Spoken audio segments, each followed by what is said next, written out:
Miren, aquí ven estas comparaciones. ¿Qué hay detrás de esto? De la Catedral de Managua saliendo de la selva y las pirámides saliendo de la selva. Ese concepto de masividad, de la relación con el terreno, la fuerza y el peso del edificio. Esta cosa que tenemos los mexicanos, que algún italiano me dijo que somos casi irresponsables en el uso de la escala.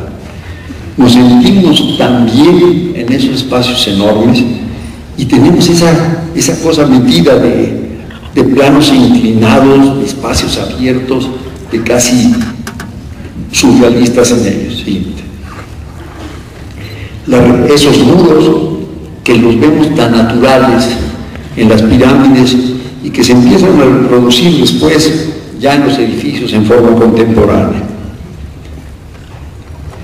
Aquí ven esta sí es una copia descarada. Cuando me encargaban el proyecto de las oficinas de Televisa en la Ciudad de México, hicimos este diseño de este espacio central y estudiando Uxmal vimos que había un nivel allá arriba de circulación que era el nivel de gran dignidad y después se baja a una plataforma en que suceden otras cosas y esa es la inspiración, la copia casi como digo directa, al tener en el piso, en el segundo piso o en el primero, las arcadas en que todos los empleados, la información, el correo, todo se distribuye por esas arcadas y se va hacia arriba y hacia abajo. Siguiente. ¿Cómo podemos relacionar estas cosas? Por ejemplo, en este caso no hubo una inspiración directa, fue una reacción de hacer la biblioteca de la Universidad de Monterrey con el acervo de libros en el centro y luego un círculo que va bajando y termina en el agua. Obras que solo se pueden hacer en México porque tenemos mano de obra, tenemos que dar trabajo a la gente más que tratar de eliminar las fuentes de trabajo. Siguiente. Como en el caso de la derecha es la biblioteca de San Antonio, Texas, queríamos hacer la ciudad, es decir, todos los centros viejos, porque ya no son históricos, de las poblaciones norteamericanas son amorfos, es decir, se quedan llenos de lotes vacíos, no se hace ciudad. Pues aquí quisimos llevar el edificio al límite de la propiedad y después, para cumplir con el programa, podríamos decir, a esculpir huecos para cumplir con la iluminación natural y con el programa. Y cómo hay esa relación también con las pirámides. Esta idea de lo inclinado, que lo encontramos tan natural si somos un país de montañas, es lógico que embarremos, por llamarlo de alguna manera, los edificios en las montañas y tienen relación con esas enormes escalinatas de la arquitectura precolombina. Cómo las formas empiezan a volverse esculturas. Este muro de la izquierda, que es esos enormes contrafuertes que crean una escultura, y cómo en el Centro de Artes de Santa Fe, Nuevo México, empezamos a usar esas formas para captar la luz del norte. Como el claroscuro, como esos diferentes paños son tan de México y tan diferentes a la arquitectura nórdica, en la cual son siempre planos muy tersos, y aquí como esas remetidas y esas sombras y ese sol que ayuda también a la protección misma de la entrada directa del sol, provocan las sombras, crean los colores. Pues aquí ven esa pasión por los muros. Decía el arquitecto Díaz Infante, muy amigo mío, le decía a mi hijo: mira, yo solo veo un problema con tu papá. Se pone a dibujar un muro y se duerme y se sigue con el muro y nunca acaba. Esa es una cosa personal de un amor por los muros que para mí es lo he aprendido y se me ha metido adentro de visitar México, de visitar las haciendas, de visitar los pueblos. Como los elementos verticales sueltos, las ruinas, ha sido en mi vida una fuente de inspiración maravillosa. Para mí las ruinas tienen la enorme cualidad de que cada uno de nosotros nos las imaginamos diferente. ¿Cómo será? ¿Tendrá el techo inclinado? ¿Será horizontal? ¿Será cómo? Y esas cosas inspiran después, por ejemplo, aquí está sistema de iluminación de un área muy grande con estas torres. El agua y las escaleras, hemos perdido el placer de las escaleras a costa de los elevadores. Y como aquí esta escalera de mi izquierda se ha manchado sola a través de los años, y en la derecha esta entrada a una casa en Valle de Bravo, en que la mitad de la escalera es fuente y la otra mitad es escalera. Una copia descarada también pues fue la Capilla Real de Cholula y la Catedral de Managua, es decir, con la idea de crear una cosa de un gran impacto. Los muros vuelven a ser, ¿verdad?, como estos muros fuertes, enormes, que para otras culturas son agresivos, nosotros vivimos con ellos con una gran naturalidad. Es la idea de hacer torreones y cosas que hay veces que las hacemos sin mucho objetivo. En varias ocasiones me han criticado por hacer estas cosas. Y yo siempre digo, bueno, ¿qué tiene?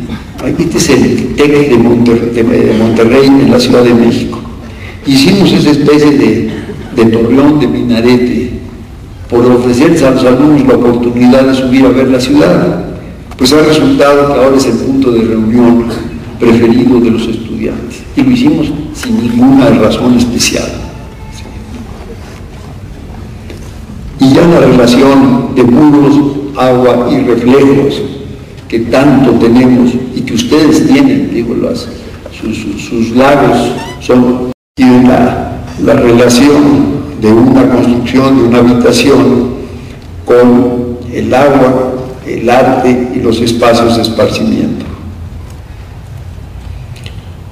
El contraste de la Escuela de Graduados en la ciudad de Monterrey, aquí fue casi rendir un homenaje a esa maravillosa sierra que tiene la ciudad de Monterrey y que esto pudiera reflejar esa idea de dignidad y de elegancia de la sierra. ¿Sí? Cómo la repetición de contrafuertes nos inspiró para proteger del poniente a la fábrica Renault en Gómez Palacio. ¿Sí? Los conos que hicimos para la fábrica de Chrysler en Toluca, pues están directamente inspirados en los conos de Zacatecas. Siguiente.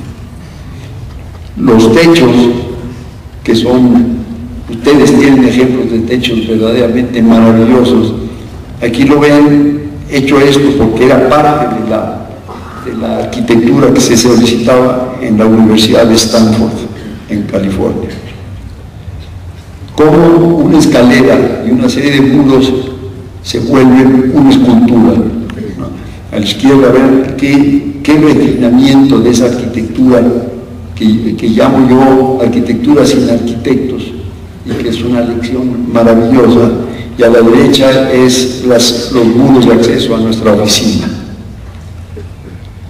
Ahora sí viene la irresponsabilidad del color, es decir, ven ustedes a Tlacotalpan, cómo pueden usar la arquitectura popular colores tan diferentes y al mismo tiempo mantener una armonía y un individualismo. Y a la derecha es un hotel en Texas.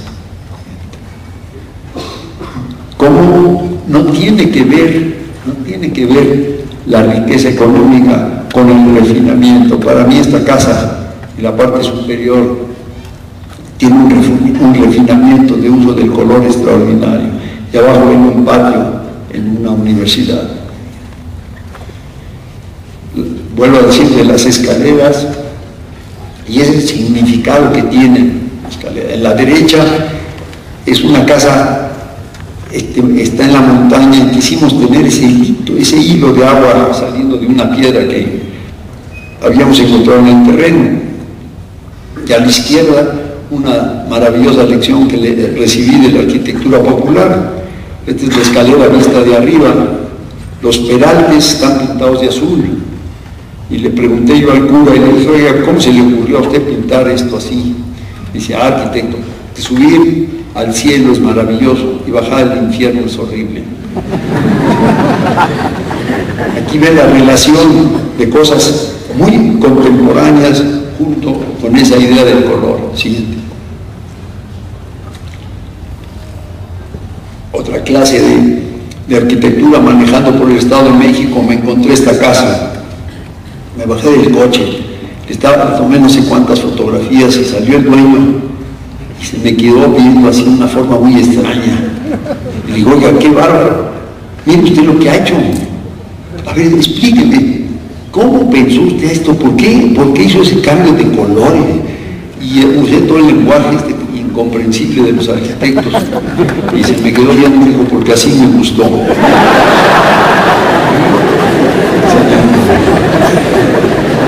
¿Cómo puede combinarse esto? Y es cuando, ¿qué cosa es moderno y qué cosa no es moderno?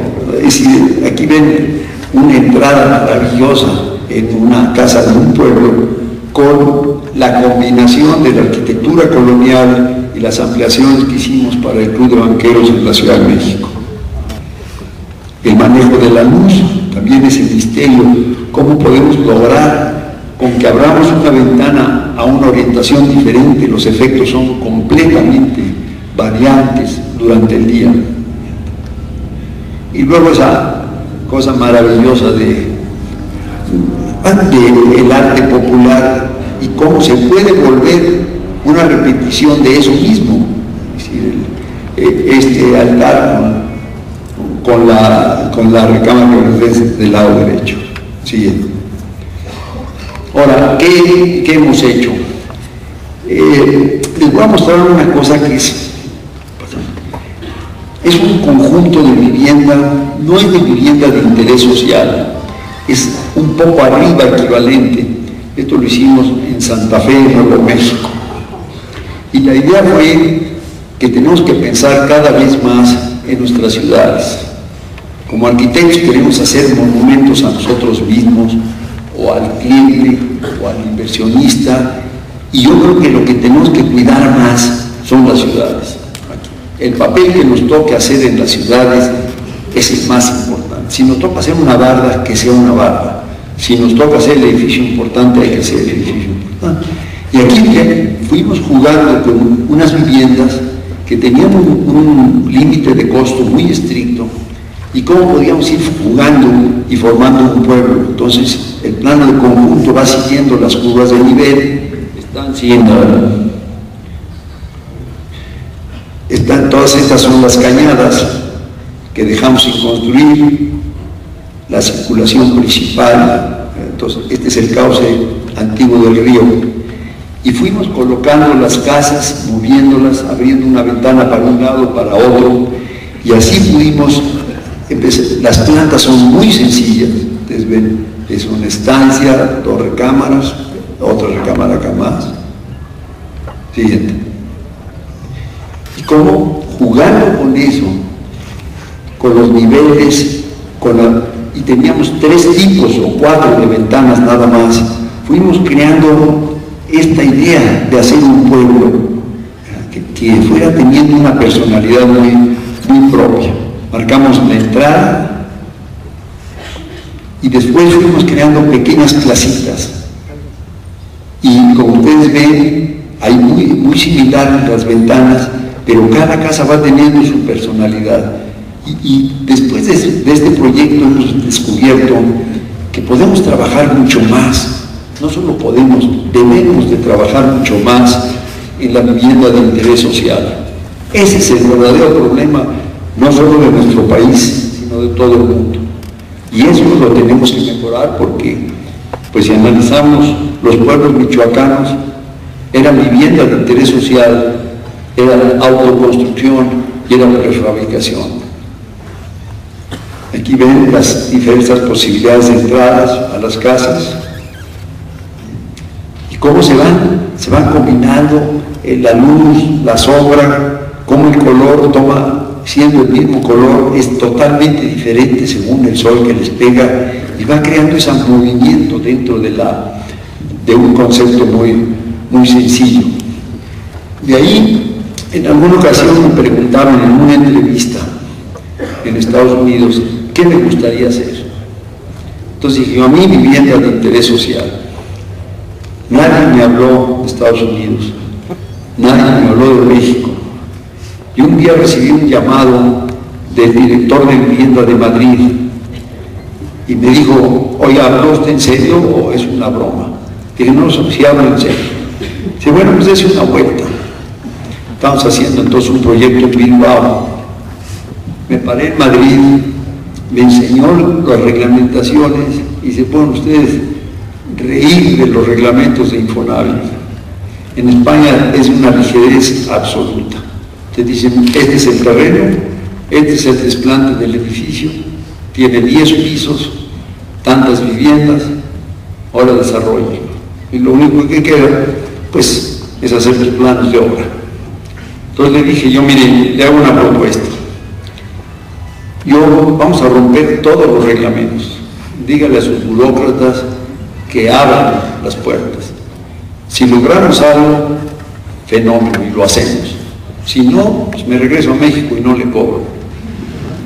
Y hicimos esto, salió, lo hicimos, salió el precio, ahora ya han decidido empezar a contratar arquitectos para hacer vivienda de interés social. Y lo que hicimos fue, esto es una parte es la salida de Madrid, es tomar y continuar la vida de la calle y generar edificios en diferentes orientaciones, creando plazas en esta parte. Esta es la avenida principal, la separamos con un talón verde y fuimos y dejamos todas las plantas bajas, están abiertas, o sea, son lugares públicos cubiertos, comunes, y están nada más cerrados los núcleos de ventilación vertical, el estacionamiento es de entrada aquí, la salida por acá, y logramos salir en costo y en tiempo.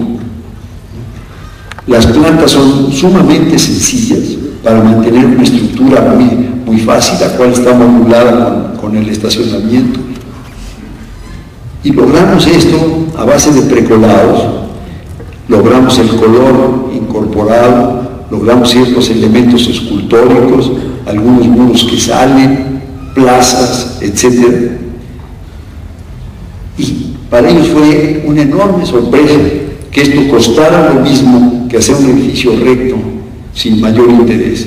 Y todas estas plazas pues se han vuelto lugares de reunión. Me llenó mucho de satisfacción que la mayoría de los compradores fueron jóvenes. ¿Y cómo se empieza a volver eso que es?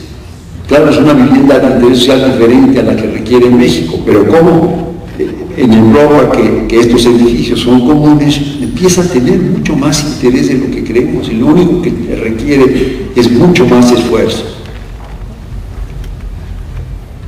¿Ven cómo llegamos a jugar con el color, como las azoteas las convertimos en espacios utilizables? Y se logró una cosa pues mucho más humana que un edificio solo. Ahora estamos iniciando en México el diseño de un conjunto para 3,000 habitaciones cerca de Toluca. Otro reto muy grande fue en la Ciudad de México. Esta es Avenida Juárez, el Palacio de Bellas Artes y la Alameda Central. Esta zona fue sumamente dañada por los sismos. Se quedaron las manzanas destruidas, y entonces es una historia muy larga, la voy a hacer lo más breve posible. Llegó un promotor canadiense queriendo desarrollar estas manzanas, y se pasaban los años y se negociaba con el gobierno de la ciudad y no llegaban a un acuerdo y él quería que le construyeran un edificio, etcétera, etcétera. Hubo un momento en que hicimos el plan maestro, invitamos a grandes arquitectos de todo el mundo a que vinieran y no logramos nada.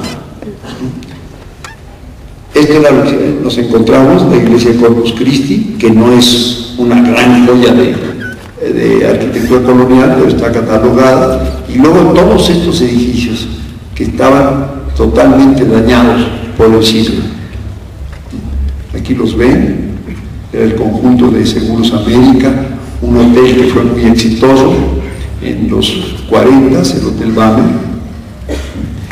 Y entonces la primer intento de este promotor trajo 2 arquitectos norteamericanos y ellos empezaron a querer hacer, lo único que les interesaba eran los remates de los edificios, y estaba un poco fuera de escala, no funcionaba.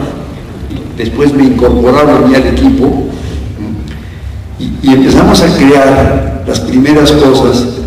Era cómo se podría lograr algunas cosas de plazas y crear una vida peatonal. Todo esto no llegó a cuajar nunca. Aquí ven todos los volúmenes de los grandes rascacielos en esta parte. Y así pasaban los años y no sucedía nada en todo esto. Esto era más o menos el espíritu que se quería lograr dentro del conjunto. Después ya llegamos a simplificar un poco más, a tratar de llegar a una plaza y unas circulaciones mucho más sencillas.